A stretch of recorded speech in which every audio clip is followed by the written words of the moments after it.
একবার হনুমানজি সূক্ষ্ম রূপ ধারণ করে দ্বারকায় প্রবেশ করলেন। তিনি সেই কক্ষে পৌঁছে গেলেন যেখানে দ্বারকাবাসীদের ভোজের জন্য মিষ্টান্ন তৈরি করা হয়েছিল।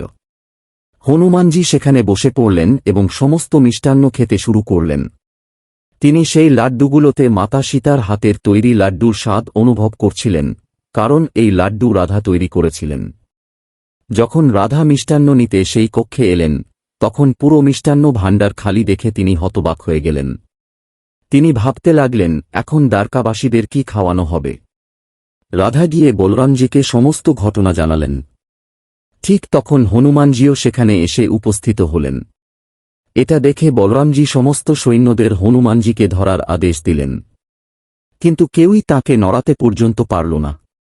তখন বলরামজি নিজে এগিয়ে এলেন এবং হনুমানজিকে কারাগারে পাঠানোর জন্য নিয়ে যেতে লাগলেন, কিন্তু তাঁরও একই অবস্থা হল। তখন হনুমানজি তাঁর একটি আঙুল দিয়ে বলরামজির পা চেপে ধরলেন। এতে বলরামজি জোরে চিৎকার করে উঠলেন, যেন তাঁর প্রাণ বেরিয়ে যাচ্ছে। তখন রাধা বললেন, ছেড়ে দিন বলরাম ভাইয়াকে। হনুমানজি তৎক্ষণাৎ তাঁকে ছেড়ে দিয়ে বললেন, যার নামে রাম আছে তাকে আমি কিভাবে ক্ষতি করতে পারি। এরপর হনুমানজি বলরামকে বললেন, যদি তুমি আমাকে পঞ্জে কুস্তি হাতের জোর প্রতিযোগিতায় হারাতে পারো, তাহলে আমি নিজেই বন্দী হয়ে যাব। প্রতিযোগিতা শুরু হল, কিন্তু দুজনের বলি সমান মনে হতে লাগল। তখন হনুমানজি বললেন, একে যার নামে রাম আছে আর বাহুতে লক্ষণের মতো শক্তি। একথা শুনে শ্রীকৃষ্ণ ধীরে ধীরে বললেন, হনুমান, তিনি তো লক্ষণই।